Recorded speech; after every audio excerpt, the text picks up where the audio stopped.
Hey everyone, welcome to this special podcast series brought to you by Keebler Health and the American Academy of Home Care and Medicine. We appreciate you all tuning in to join us. I'm Isaac Park, CEO of Keebler Health, and today I'm joined by Hank Ross of the American Academy of Home Care and Medicine. In this conversation, you get to hear us talk about all things AI in healthcare, particularly where it's headed next and the impact it'll have on medicine at home. We hope you enjoy.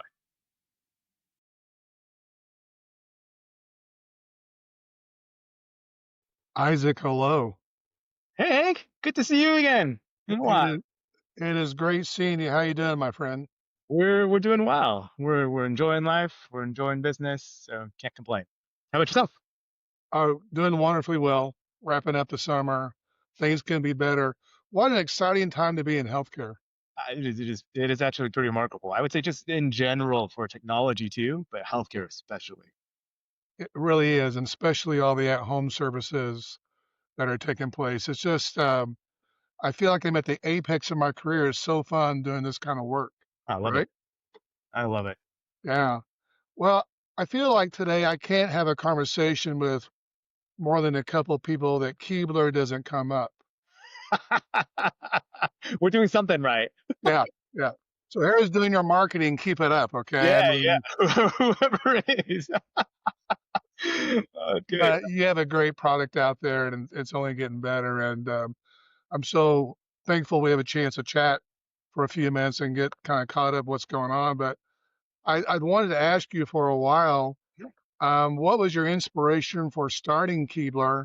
And the second part of that kind of question is since you started Keebler as a CEO, has your vision changed? Oh yeah. Great question. And since we're on the podcast, I'll give the unedited version. Sure. Um, uh, Initially, Andrew, one of our co-founders, and I got involved because we both come from healthcare backgrounds. Not necessarily clinical or direct care, but certainly from healthcare technology. Um, but both of us kind of entered into this moment in time in our careers where we ran into revenue cycle problems just in our personal lives.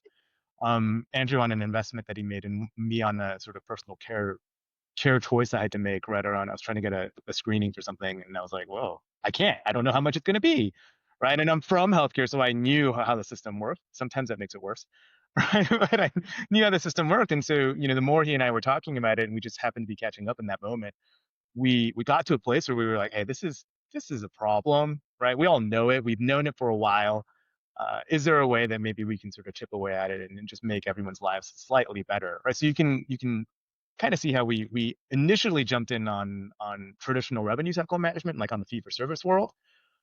We just thought, could we improve this? Could we reduce costs? Could we improve administrative like headache for everybody? And that's where, kind of the large language model transformer, newer wave of generational AI or generative AI technology was coming forward, and we started realizing, wait a minute, there's probably an opportunity here for us to see if we can improve, taking medical history or medical data and looking at like how do we make sense of this in a better way, right, or in a faster, quicker, better, more scalable way. Um, One thing led to another, and we got to a place where suddenly a lot of our old friends, like we had both he and I have again come from health. Some of our old friends are in the value-based care world, so this is not new territory for us. But they were asking us questions like, "Hey, what are you guys working on?" Right? And we were like, "Oh, look, this is what we're doing. We're taking a bunch of piles of data and we can pull out structured information, right? We could say, yeah, here's a CPT code here, here's a diagnosis here, here's a code here, right, et cetera, and here's the evidence for it. Here's a clinical explanation for it." And then the light bulbs just started going off for folks and saying, "Oh, wait a minute, this is going to be useful in so many contexts," right? Um, to the second part of your question around like, has our vision changed at all? Uh-huh. I would say yes or no, yes and no. To one degree, Andrew and I got into this as I had just shared earlier to reduce administrative burden and impact. Um, I think what has changed is kind of the venue and sort of this pairing of what we think healthcare should look like, right? Especially, I've met folks like yourself, like kind of helping us understand where value-based care is headed, where medicine at home is headed. And the more we're in it, the more we're just saying that as like the primary mode and model of where healthcare in the US should go. Like just period. Like it is so much better for patient impact, for patient outcomes. Um, And so to that end, like, can we take that same mission? Can we drive down costs? Can we drive down administrative burden and do that for the betterment and enablement of value-based care? Absolutely, 100%. No, that's great. Thank you. You have so many interesting things about you, Isaac, and one being you don't have this traditional healthcare background, and you jumped in with both feet. Has that helped you, or has that been a burden? Yeah, that's a great question. I think I had just enough to when I first started to know to be dangerous, but also not enough, like, and just enough to be ignorant of like what I didn't Yeah. know. But there's a long standing. So I come from a discipline in software technology called product and product management or early stage innovation. All right, and often in our discipline or industry, what's widely touted or believed is this idea that the ability to learn rapidly is trumps actually anything else, including domain expertise, which is you might find a little strange, particularly in a regulated industry like healthcare, right? But what's fascinating about it is the advantage you get for not knowing some of those things is you're not coming in with all the baggage of what is impossible, right? And so suddenly you have this like greenfield exposure to where everything is, and you get a sort of new perspective or fresh take, and you start to wonder, well, why can't I do that? And so let's just try it, see what happens, right? And doesn't always work out, but in many Yeah. cases, No, I think it's very interesting. Old timers like me, right, who've been around for decades doing work like this. You came in, like you said, with a fresh look, and there's really no preferential bias on how things should get done. And right. I think they've been really advantageous. I 100% agree. Yeah, yeah. Um, so I do have some questions about, AI is the hot topic out there, right behind, home care medicine and other topics. And the merger of these two is really fun to talk about. Right. But how do you think, AI and the digital tools are going to transform this industry moving forward? Oof. In so many ways, that it's almost hard to just to list them all, right? Because you can take it in multiple horizons. You could say writ large on the sort of meta landscape of healthcare in general. What is it going to do, right? And those are kinds of the horizons that we're looking at. Like, is it going to transform sort of the administrative burden, kind of what I was alluding to earlier? Is it going to be able to help, you know, I would say, resolve some of the data problems or data challenges, right, that I think U.S. healthcare struggles with right now. Um, Absolutely, I think it can do all those things sort of on this larger level, foundational, I would say, horizon, all the way down to will it help like a clinician or something look something up really fast. Yeah, 100%, Yeah, right?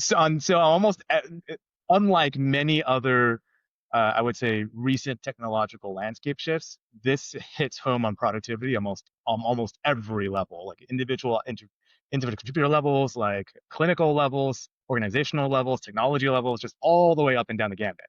Right. So I often it's almost a question of like where is it not going to help? All right. Like yeah, and I think those are real questions to sort of ask. yeah. You're probably too young. Did you ever see the movie 2001: Space Odyssey? I did see the movie. Yeah. When HAL took over, Yep. I guess it really was an AI product. It's really so, innovation-wise, that movie's what, 30 years old or so, where, HAL outsmarted the people on the spaceship. Hmm. So where do we draw the line? We always have a human factor in this? What do you think, Isaac? Yeah, it's a great question, one that we actually wrestle with quite a bit over on the Keebler world. The thesis that we've landed on is one that I think largely it comes from a couple of different places. You'll hear it quite a bit across the sort of technology landscape. But the the one that I like to look at is a risk versus consequence framework, right? Risk being, I would say, like what percentage of chance, right, is something going to fail, that kind of thing, right? What's the risk? And then consequence, like how bad is it if something actually does fail? Like what is the major impact for it, right? Uh-huh. And I might argue that, you tune your application of artificial intelligence to the level of that risk and consequence balance, right? And more often than not, I think the consequence is the thing that actually people care about more, right? Um, I'll give an example, right? So like Siri. Apple Watch, right? That's artificial. It's an artificial intelligence technology, right? It just went off on my phone or on my watch because I said its name. How often does it get it wrong when I say, "Hey Siri, send this text message"? Right? For me, because of how fast I talk, all the time. All right. But the consequence of me sending a bad message is not that bad. It's like very easy for me to just say, "Oh no, that was the wrong message. Go and fix," right? Or, "Hey Wi-Fi, that was not what I meant to say." Right? And so you don't really have to tune for high degrees of security or compliance or intervention, right? And therefore you can use things that are more automated, less human in the loop, less accountability, right? I think the opposite is true for a lot of clinical applications, right, in healthcare. Maybe not necessarily administrative applications, but clinical applications, absolutely, right? If somebody's life, right, or health outcomes hinge on the result of something that an artificial intelligence product is making a decision on, we do not want that operating on its own, right? We absolutely want a human in the loop applying their own judgment or lens, right? The way this plays out in artificial intelligence, you'll hear this sort of landscape. Is it going to be an agent product that is supposed to mimic another human? Or is it a co-pilot product that's supposed to make or amplify or improve a person's ability to do their work? Right? If consequence is high, you land it on co-pilot. If consequence is low, right, and risk is wherever it is, you could probably lean more towards agency. Yeah, if I understood you right, and look, I looked for AI for Dummies, the book. I couldn't find one, right? So, That's great. but I mean, what I hear you saying is you put up some guardrails, Hmm. right? And you kind of turn down the knob a little bit, right? To make it interactive with humans. Otherwise, could it outpace us? Outpace may not necessarily be the perfect word. Will it make judgments or opinions or assumptions that a human may not have allowed? It Okay. may. It absolutely may. All right. And again, you have guardrails and safeguards for that, right? Tuning and fine tuning and things like that.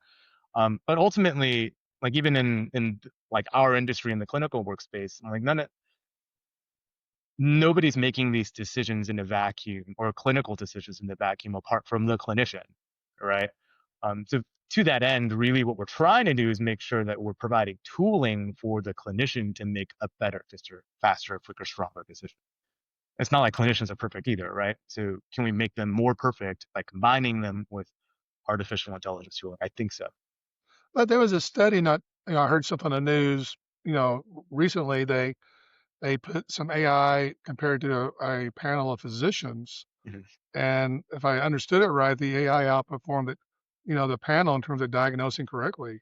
Is that is that It, correct? it happens. It happens. If you look at sort of the under the hood things on some of these studies, and actually there are parallel analogous studies in like technology software development. Like if you take engineers and you give them uh, a thing to build with AI, doesn't when they do it with AI, are they better or worse, right? And Yeah. what we've learned is it's actually not so binary, and I think that's the case for the clinician study as well. It's not that binary as they did better or not did better or did poorer. What's interesting is, at least in the engineering studies that we've looked at, a really amazing solid engineer, an highly experienced one who has the self-awareness and the experience to take an interpretation of what the copilot gives them, they go way faster. Their productivity goes up by 10, 20 multiples. Um, the junior engineers, it actually brings them up, right, to a level of the some baseline level, but they hit a ceiling, right? Because at some point they don't understand whether what the AI is giving them is actually right or wrong, right? Okay. And then what's really fascinating is over time, um, you in the engineering world, you get this code churn, right? In other words, they're pumping out, it's like gasoline. They're putting more gasoline on the direction they were already headed. It's a rocket fuel in the direction. Right? So if they were a bad engineer or a bad clinician, the co-pilot will actually make them worse faster. Yeah. Hilarious. But if they're a good engineer, a good clinician, it makes them great faster, right? And so that's sort of the paradigm that we're actually seeing. Will it hold? I don't know. That's actually something really interesting to be paying attention to. Well, let's talk about some of the applications we're seeing already. We all are so aware of healthcare burnout. Um, our people are not working as clinicians. They're documenting, more than 60% of the time. Yep. in some cases. And I know Keebler has some really specific strategies to solve those issues. Can you talk about that? Yeah, we often talk about that pajama time, right? The clinicians are forced to Yeah. do their documentation late in the evening. I think what's also interesting is, especially in the value-based care home, like the medicine at home community, where planning makes a big difference too. All right, so it's not just documentation or post retrospective visits, but also paying attention to, okay, being proactive. I know I'm going to be seeing these patients in the next XYZ time frame. Can I prepare myself or prepare sort of with the information gathering, right? And this almost like clinical sleuthing, right, before I visit that patient to make sure I make the most of that visit that I have with them, which that doesn't happen that often. Well, more often than fee for service worlds, right? But um, those moments are very precious. Those clinical care moments. We want to make sure that we utilize those moments really, really, really well, right? And so largely, I think the thesis from us has been, okay, well, that's a lot of searching work, right? And on the Uh-huh. retrospective side, doing post documentation, but also on the prospective side, I'm like, if I'm getting ready to go see a patient, I should probably know everything I can know about them, right? And because of sort of the introduction of EHRs over the last few decades and the proliferation of documentation, hospitalization documents and specialty visits, particularly for the higher advanced illness, the QED patients where there's just that much more documentation, it is impossible for an individual human to see everything and to have that level of preparation and consumption, both on the retrospective side and prospective side, right? What we're doing is we're making sure that we can read everything, summarize it all, bring up the things that are most important for these clinicians to really maximize, right, that moment in time where they actually are in that window with the patient. Yeah. So, in terms of documentation, I hear things that it can populate 60% of an EMR and save that much time with a clinician. I mean, we're seeing that today in the market for it, right? Yep, certainly. There's so many language models and things like that. And, um, let's get, really healthcare is still a high touch personal business, right? And, I was running companies and, we had people, we looked at our patient satisfaction scores and our clinicians were obviously, documenting in front of the patient to get this all accurately and done. But then we would script them. We would say, once you close your laptop, you turn to the patient and say, I got plenty of time. Is there anything else I can do for you today? Just that pause because you look at a computer most of the time. So it sounds like to me, because of the language models and populating the EMR, hopefully our clinicians can spend more time in that personal space with the patient, but we're going to have to kind of program them to do that, don't you think? And not go on to the next patient, right? And I think all that's coupled with like business model training and all those kinds of, we got to get that stuff back in there. Yeah, yeah. This is kind of a tough question, but it's on a lot of people's minds. And we see technology revolution. We can go back to all the things we witnessed, even in our lifetime. Obviously, the internet being the biggest thing for me. Yeah. Is AI going to replace healthcare workers? Oh, no, absolutely not. Absolutely not. I don't think it's They're going going to augment, right? it'll absolutely augment. I don't think it'll even replace software engineers, right? Right. It will augment, right? It'll give you. I was just in a call, an hour ago, where the general sort of thesis has been, it's leverage, right? It's going to help people who there's already a shortage of people who do this work, period, right? It'll help us just be more effective, right? I always like to sort of, I mean, you mentioned the internet, like I think one of the really nice things about sort of seeing the technological landscape shifts over the last few decades has been like we have actually seen similar stories of this before, right? Maybe it's a little faster this time, right? But the landscape shift for internet changed a bunch of things. And even before that, the PC, right, changed a lot of things. Right. The mobile, right, changed a lot of things. Social changed a lot of things. I think AI will do the same thing, and it's going to be just another tool, right? And the question is like, it's still humans making decisions. It's still humans helping humans, right? Can we use these tools to help humans better? Absolutely, we should be doing that. So you subscribe to the theory that there's going to be a human being doing the stop go button, right? At the very end. They're the ultimate decision maker. They need to be in the clinical setting, absolutely. Yeah. So, there's been some pilot programs out there, especially, I live in rural America, Mhm. and obviously the access to primary care is an issue. And, there's some demonstration things where you walk into a kiosk and you pull the curtain and you kind of go through some symptoms and you do some vital signs and it kind of gives you a preliminary diagnosis. I mean, are we going to use AI for augmentation like that? I I'm honestly I don't know if I can predict the future to that degree. All right, to sort of that specificity. Remember 2001 Space Odyssey, though. Yeah, yeah. We're gonna name them all Hal. Yeah, yeah, yeah, yeah. Uh, I can't predict it. Like I don't, as much as I am in the weeds with artificial intelligence in healthcare, I'm, I'm not one to be, I would say, so arrogant that I could say I know exactly where the clinical, model, the clinical workflows are going to go, right? Um, do I think that people will find? So again, my sort of training has been in this idea of like product methodology innovation, like which if you peel sort of that back and look under the onion layers of what that is, it's effectively how do you think about solving problems that humans have today with the available tools that you have in front of you, right? Of which now artificial intelligence is a brand new tool, right? Or at least within the last few years, right? Of this large language model powered Right. technology. Um, the problems haven't changed, right? There are problems writ large across all of U.S. healthcare, including access, right? In rural America, will this be a good fit as a solution for those problems? I don't know. I don't know, but I would say I am bullish and hopeful, and I would say largely proud to be a part of an industry that will think about how to solve those problems because it matters to them, right? If it works and one day there is a HAL that's diagnosing, right, or treating that first line of defense in rural America and it's great for everybody, absolutely we should be doing it. But will it happen? I don't know. Yeah, yeah.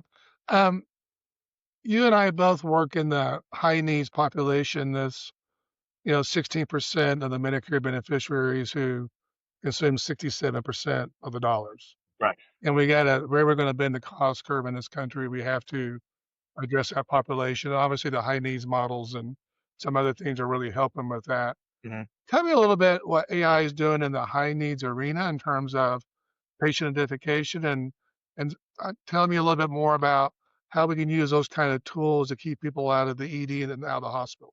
Yeah, that's great questions. I would say I can speak for some of the things that we're doing. I don't necessarily know across the entire industry, right? What other folks are doing. I can tell you that in terms of disease burden identification, that's like clear cut number one thing that we need to be doing more of.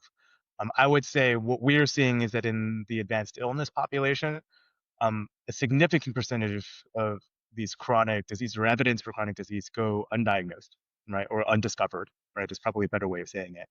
And even then, um, what what we're seeing is that there are early signals, right, for hey, wait a minute, maybe you should be doing that next intervention, right? It's not just a is it there or not. I think that's too binary of a lens on how to approach like taking care of a population like that, right? But, these populations are evolving, they're changing. What we should be doing is trying to get prescriptive about it or predictive about it. Hey, where is this patient headed? Right. Can we look at different markers across all of their medical history and maybe some recent locations or collation of different charts from across different places aggregated? And can we collate all these pieces of evidence and say, hey, wait a minute, I actually think something's going on here, right? And let's get ahead of this and let's do a quick intervention and do a test, right? And see or get some imaging done and make sure, right? And validate. Right. And for particularly in the value-based care world where early intervention and early detection matters tremendously, both on the patient outcome, but on the financial outcome, like finding the sort of little tidbits to say, okay, there's something here, that's imperative. So it can prompt the clinician and say, hey, did you consider this or that? Yeah. It's simply like that Mhm. in terms of the analytics that it's populating and seeing with everything going on with the patient. Yeah, I think it's getting there. And then the other sort of on the population level side, right? That's the other sort of really interesting element here is sort of that utilization prediction or readmission prediction and some of those things.